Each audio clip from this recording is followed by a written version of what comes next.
इस वीडियो में मैं आपसे बात करूंगा, जैसा कि आप सभी को मालूम है, आरएसएसबी बोर्ड द्वारा पटवार एग्जाम का रिजल्ट भी जारी हो चुका है और विभाग द्वारा दस्तावेज सत्यापन कब से शुरू होगा इसको लेकर डेट भी जारी हो चुकी है।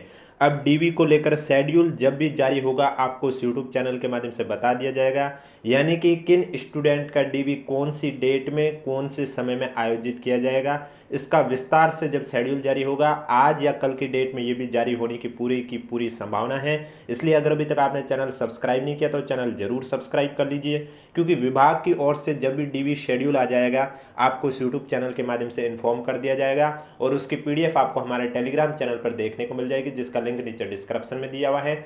और स्क्रूटनी फॉर्म अगर जिन्होंने भी अभी तक एसएसओ आईडी से फिल नहीं किया है तो कल 6 तारीख आपके लास्ट डेट है, जल्दी से फिल कर लीजिए। स्क्रूटनी फॉर्म एसएसओ आईडी से कैसे फिल करना है इस पर मैं वीडियो ऑलरेडी आपको बता चुका हूं, शुरू से लेकर अंत तक करके भी बताया हूं, इसलिए लिंक नीचे डिस्क्रिप्शन में दिया हुआ, अगर अभी तक आपने नहीं देखा है तो आप जाके देख सकते हैं। तो चलिए इस वीडियो में मैं आपसे बात करने जा रहा हूं आपका दस्तावेज सत्यापन कहां पर आयोजित किया जाएगा, कब से शुरू हो रहा है। अब कब से लेकर कब तक आयोजित होगा, लास्ट डेट वो तो जब डीवी शेड्यूल आएगा तभी पता चलेगा, लेकिन शुरुआत कब से हो रही है वो मैं जरूर आपको बताऊंगा। कितने स्टूडेंट को शामिल किया जा रहा है और नॉर्मली कौन कौन से दस्तावेज आपको चाहिए और उनके फॉर्मेट आपको कहाँ मिलेंगे, यानी कि कोई चरित्र प्रमाण पत्र हुआ या कोई दूसरा शपथ पत्र हुआ तो उनके फॉर्मेट को लेकर आपको ये फॉर्मेट सब कहाँ मिलेंगे उसके बारे में चर्चा करूंगा। इसलिए वीडियो को अंत तक जरूर देखें और वीडियो पसंद आ रहा है तो एक बार वीडियो को लाइक कर लीजिए, चैनल भी जरूर सब्सक्राइब कर लीजिए।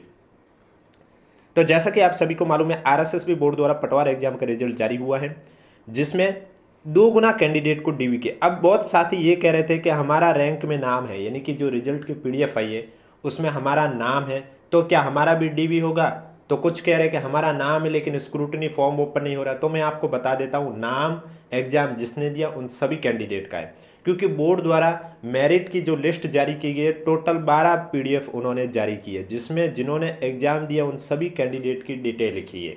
तो इसमें आपकी भी डिटेल लिखी है, तो इसका मतलब ये नहीं कि आपको भी डीवी के लिए बुलाया जा रहा है। डीवी के लिए सिर्फ उन्हीं कैंडिडेट को बुलाया जाएगा या फिर डीवी के लिए स्क्रूटनी फॉर्म का लिंक है वो उन्हीं कैंडिडेट को शो होगा जिनके नंबर कट ऑफ जितने या कट ऑफ से ज़्यादा है। यानी कि आपकी जो भी कैटेगरी है उसमें पहले आप कट ऑफ चेक कीजिए, अगर आपके नंबर कट ऑफ जितने हैं या कट ऑफ से ज़्यादा है तो आपको भी स्क्रूटनी फॉर्म भरना होगा, आपको भी एसएसओ आईडी पर लिंक शो हो जाएगा। लेकिन अगर आपके नंबर कट ऑफ से कम है, कट ऑफ जितने भी नहीं है, तो आपको स्क्रूटनी फॉर्म का लिंक शो नहीं होगा और आपको न ही डीवी के लिए बुलाया जाएगा, क्योंकि जिनका डीवी होगा उनको पर्सनल एसएमएस और मेल के माध्यम से भी सूचना मिल जाएगी, एसएसओ आईडी में उनके स्क्रूटनी फॉर्म का लिंक भी एक्टिव हो जाएगा और उनका जो नंबर है वो कट ऑफ से ज़्यादा या कट ऑफ जितने नंबर होंगे। तो इसमें आपके पटवार एग्जाम में टोटल लगभग 7410 के करीब स्टूडेंट का डॉक्यूमेंट वेरिफिकेशन किया जाएगा और ये डीवी की प्रक्रिया है वो आपके 8 दिसंबर से शुरू होने जा रही है। कब से? 8 दिसंबर से शुरू होने जा रही है। और ये डीवी कहां पर होगा तो मैं आपको बता देता हूं, दस्तावेज सत्यापन आपके राजस्व अनुसंधान प्रशिक्षण संस्थान जयपुर रोड में किया जाएगा डॉक्यूमेंट वेरिफिकेशन। अब 8 दिसंबर से शुरू होकर कौन सी डेट तक जारी रहेगा वो तो जब डीवी का शेड्यूल आएगा तो आपको बता दिया जाएगा। इसलिए अगर अभी तक आपने चैनल सब्सक्राइब नहीं किया तो चैनल जरूर सब्सक्राइब कर लीजिए। और फॉर्मेट की बात करें तो वो भी आपका जब डीवी शेड्यूल आएगा तो उसमें भी आपका अलग से फॉर्मेट आ जाएगा, क्योंकि आजकल आपने देखा होगा बोर्ड ने जेटीए का देखा है, एलएसए का देखा है और अभी 2 दिन पहले लाइब्रेरियन का भी आपने देखा होगा। जब डॉक्यूमेंट वेरिफिकेशन का शेड्यूल जारी किया जाता है तो उसमें जो जो दस्तावेज चाहिए होते हैं जिनके फॉर्मेट स्टूडेंट के पास नहीं मिल पाते तो उनके फॉर्मेट भी वो अटैच करके बताते हैं। तो लाइब्रेरियन में भी उन्होंने ऐसे किया। तो अभी मैं आपको नॉर्मली जो हर भर्ती परीक्षा में डीवी के समय जो दस्तावेज मांगे जाते हैं उसी के आधार पर मैं आपको बता रहा हूं। जैसे कि ये अभी लाइब्रेरियन 2 दिन पहले डीवी शेड्यूल आया तो उसमें कौन कौन से दस्तावेज चेक किए जा रहे हैं उसी के आधार पर बता रहा हूं। पटवार एग्जाम के लिए भी आपके ये दस्तावेज है वो चेक किए जाएंगे, इसलिए वीडियो को अंत तक जरूर देखें और वीडियो को अधिक से अधिक शेयर कीजिए, ताकि जिन भी कैंडिडेट को पटवार एग्जाम से रिलेटेड कोई भी अपडेट समय पर नहीं मिल पाती है तो उन साथियों से यही कहूँगा आप हमारे चैनल से जुड़े रहिए, क्योंकि इस यूट्यूब चैनल पर आपको पटवार एग्जाम से जुड़ी पल पल की अपडेट दी जाएगी। सबसे पहले ऑनलाइन आवेदन की प्रति, यानी कि आपका एप्लीकेशन फॉर्म जो पटवार एग्जाम का आपने फिल किया था उसकी प्रति आपको, उसकी फोटोकॉपी आपको वहां लेके जाने। आपको सभी दस्तावेज ओरिजिनल भी लेके जाने और फोटोकॉपी सेट भी लेके जाने।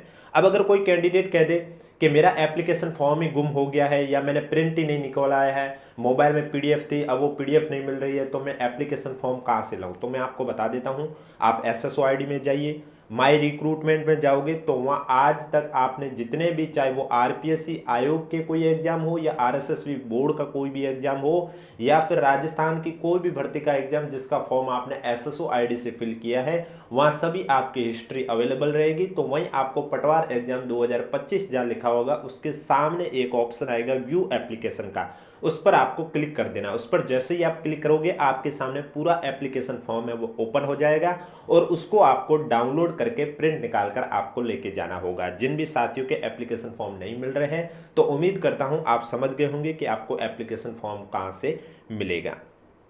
इसके बाद लिखा हुआ है विस्तृत आवेदन की प्रति में अटेस्टेशन फॉर्म, आपको स्क्रूटनी फॉर्म भी लेके जाना और उसमें जो अटेस्टेशन फॉर्म भी अटैच रहता है वो भी लेके जाना। अब देखो, अगर आपको मालूम है स्क्रूटनी फॉर्म की डेट 4, 5 और 6 दिसंबर दे रखी है एसएसओ आईडी की। पहले क्या बोर्ड 7 दिन का समय देता है, लेकिन अब पता नहीं लाइब्रेरियन में भी 3 दिन का समय दिया, पटवार में भी 3 दिन का समय दिया और उसमें स्पष्ट रूप से यह भी लिखा हुआ है अगर कोई साथी स्क्रूटिनी फॉर्म एसएसओ आईडी से फिल नहीं कर पाता तो कोई बात नहीं, जब आपको डीबी के लिए बुलाया जाए आप चले जाइए, ऑफलाइन स्क्रूटिनी फॉर्म भर के भी आप जा सकते हैं। और ऑफलाइन का जो फॉर्मेट है वो आपको बोर्ड की वेबसाइट पे देखने को मिल जाएगा। कैंडिडेट कॉर्नर के बाद डाउनलोड का ऑप्शन होगा, वहां पर जब आप जाओगे तो स्क्रूटिनी फॉर्म का फॉर्मेट आपको देखने को मिल जाएगा। नहीं तो आप हमारा टेलीग्राम चैनल भी ज्वाइन कर लीजिए क्योंकि वह मैं ऑलरेडी वो फॉर्मेट डाल चुका हूँ, तो वो भी आपको लेके जाना होगा। इसके बाद आधार कार्ड की फोटोकॉपी, आपको आधार कार्ड पर फोटो आपका लेटेस्ट अपडेट होना चाहिए, उसकी डेट ऑफ बर्थ कंप्लीट लिखी होनी चाहिए, उसमें नाम भी सही लिखा होना चाहिए और आधार कार्ड की प्रति भी लेके फोटोकॉपी लेके जानी चाहिए और उस पर क्यूआर कोड वाला सिंबल भी होना चाहिए। फिर आता है माध्यमिक परीक्षा की अंक तालिका और प्रमाण पत्र की प्रति, यानी कि 10th। देखो आपको सभी दस्तावेज मैंने पहले भी कहा ओरिजिनल भी लेके जाना है, फोटोकॉपी साइड भी, क्योंकि जब आपका डीवी होगा तो वहाँ 2 होंगे, एक आपके ओरिजिनल चेक रहेगा, दूसरा आपके फोटोकॉपी चेक करेगा। तो आपको 10th क्लास की, अब देखो किसी किसी बोर्ड में क्या होता है प्रमाण पत्र और अंक तालिका एक ही होते हैं। आप भी अपनी मार्कशीट देख लीजिए, अगर उसके ऊपर लिखा हुआ अंक तालिका एंड प्रमाण पत्र इसका मतलब आप भी अंक तालिका और प्रमाण पत्र आपके एक ही है। अगर सिर्फ अंक तालिका लिखा हुआ इसका मतलब आपके भी अलग अलग है। अंक तालिका मांगी जाती है आपके मार्क्स चेक करने के लिए, प्रमाण पत्र देखने के लिए ये कि आपकी डेट ऑफ बर्थ सही है या नहीं, ये सब चीज़ें देखने के लिए आपसे दोनों मांगे जाते हैं। तो जिनके एक है उनको वो एक ही लेके जानी है, जिनके दोनों अलग अलग है तो फिर उनको वो दोनों अलग अलग लेके जानी है। इसके बाद उच्च माध्यमिक परीक्षा की अंक तालिका और प्रमाण पत्र की प्रति, यानी कि 12th क्लास की भी आपको अंक तालिका और प्रमाण पत्र लेके जाना है। जिनके एक ही है उनको वो एक ही लेके जाना है, जिनके अलग अलग है तो फिर उनको वो दोनों लेके जाना है। इसके बाद लिखा हुआ स्नातक परीक्षा के समस्त वर्ष सेमेस्टर की अंक तालिका उपाधि की प्रति यदि हो तो, यानी कि ग्रेजुएशन की सभी सेमेस्टर की अंक तालिका, अगर आपके सेमेस्टर ग्रेजुएशन में 6 थे या 4 थे या 8 थे, जितने सेमेस्टर थे उन सभी सेमेस्टर को क्रम वाइज आपको वहाँ पर अंक तालिका उनकी मार्कशीट लेके जानी होगी। ऐसा नहीं है कि फाइनल सेमेस्टर के लेके जा रहे हो या फर्स्ट सेमेस्टर के लेके जा रहे हो, ऐसा बिल्कुल नहीं है। जितने सेमेस्टर है उन सभी सेमेस्टर की आपको मार्कशीट भी लेके जानी है और इसके अलावा उनका उपाधि यानी कि डिग्री भी लेके जानी है। और अगर आपने, अगला है स्नातकोत्तर परीक्षा के समस्त वर्ष सेमेस्टर के अंक तालिका उपाधि की प्रति, अगर आपने, अब देखो पटवार एग्जाम के लिए शैक्षणिक योग्यता ग्रेजुएशन तक थी, लेकिन अगर किसी ने एप्लीकेशन फॉर्म फिल करते समय पोस्ट ग्रेजुएशन का भी जिक्र किया है तो फिर उनको पोस्ट ग्रेजुएशन की भी डिटेल दस्तावेज सत्यापन के समय दिखानी होगी, जिसमें आपको अंक तालिका और डिग्री दोनों दिखानी होगी। अगर आपके सेमेस्टर जितने थे उन सभी सेमेस्टर की आपको अंक तालिका दिखानी होगी, फिर चाहे आपके 4 सेमेस्टर हो या 2 सेमेस्टर हो। आगे लिखा है विज्ञप्ति के अनुसार शैक्षणिक योग्यता। अब देखो शैक्षणिक योग्यता की उत्तीर्ण तिथि आपको मैंने पहले भी कहा है, पटवार एग्जाम के लिए भी यही है। अगर कुछ शिकायत आ रही थी RSCIT कोर्स को लेकर के हमारा रिजल्ट बाद में आया है एग्जाम के बाद में, तो क्या हम एलिजिबल है, तो मैं आपको बता देता हूँ पटवार एग्जाम का जो एडवर्टाइजमेंट है उसमें स्पष्ट रूप से लिखा हुआ है कि सभी कैंडिडेट की जो शैक्षणिक योग्यता है वो एग्जाम डेट से पहले कंप्लीट होनी चाहिए, तभी आपकी मान्य की जाएगी, अन्यथा आपकी मान्य नहीं की जाएगी।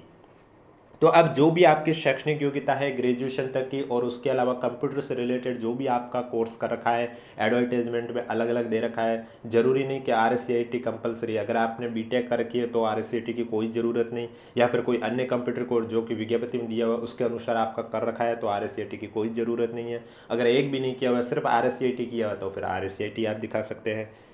इसके बाद आपको मूल निवास प्रमाण पत्र की प्रमाणित प्रति, यानी कि मूल निवास प्रमाण पत्र। अब देखो, मूल निवास प्रमाण पत्र आपका एक बार बना हुआ वो जीवन पर्यंत वैलिड रहेगा, फिर चाहे आप किसी भी कैटेगरी के क्यों ना हो, चाहे एससी के हो, चाहे एसटी के हो, चाहे ओबीसी के हो, चाहे एमबीसी के हो। मूल निवास प्रमाण पत्र चाहे आपका 15 साल पहले बना हुआ, 20 साल पहले बना हुआ, अगर एक बार बना हुआ वो जीवन पर्यंत आपका वैलिड है, वही आपको लेके जाना है। इसके बाद आर्थिक रूप से कमजोर वर्ग के स्टूडेंट को नियमानुसार सक्षम प्राधिकार द्वारा निर्धारित प्रपत्र में जारी इनकम सर्टिफिकेट, जो आर्थिक रूप से ईडब्ल्यूएस कैटेगरी में आते हैं उनको इनकम सर्टिफिकेट दिखाना होगा। इसके अलावा जाति प्रमाण पत्र, जाति प्रमाण पत्र में भी आप देख सकते हैं कोष्टक में लिखा हुआ अन्य पिछड़ा वर्ग, अति पिछड़ा वर्ग, अनुसूचित जाति, अनुसूचित जनजाति। नोट, अन्य पिछड़ा वर्ग, अति पिछड़ा वर्ग के लिए वैध अवधि का प्रमाण पत्र हो, यानी कि जाति प्रमाण पत्र में एससी एसटी कैटेगरी, यानी कि जो अनुसूचित जाति अनुसूचित जनजाति कैटेगरी है उनके लिए तो एक बार बना हुआ जीवन पर्यंत वैलिड रहता है। लेकिन अगर आप ओबीसी नॉन क्रीमी से हो या एमबीसी नॉन क्रीमी से हो और आपका जाति प्रमाण पत्र 1 साल से ज़्यादा पुराना हो चुका है तो आप शपथ पत्र के माध्यम से भी काम चला सकते हैं, और वो भी अधिकतम 3 साल तक। इससे ज़्यादा पुराना फिर आपको नया बनाना होगा। ईडब्ल्यूएस में भी वही कंडीशन है, अगर आपका इनकम सर्टिफिकेट 1 साल से पुराना है और आज भी आप उसी कैटेगरी में आ रहे हो तो आप शपथ पत्र दिखा सकते हैं, वो भी अधिकतम 3 साल तक। उससे ज़्यादा पुराना तो आपको नया बनाना होगा।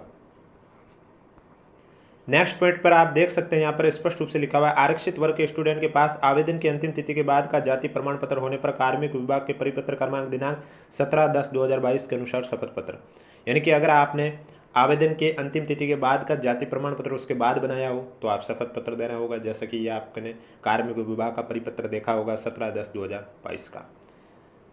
इसके बाद आपने जिस कैटेगरी में फॉर्म फिल किया, जिस महिला ने अगर विधवा कैटेगरी से फॉर्म फिल किया तो उनको भी उनका प्रमाण पत्र दिखाना होगा, जिसमें पति की मृत्यु के प्रमाण पत्र की प्रमाणित प्रति और पति से लिंक कोई भी दस्तावेज, ये 2 चीज़ उनको दिखानी होगी, तभी उनको उस कैटेगरी का बेनिफिट मिलेगा।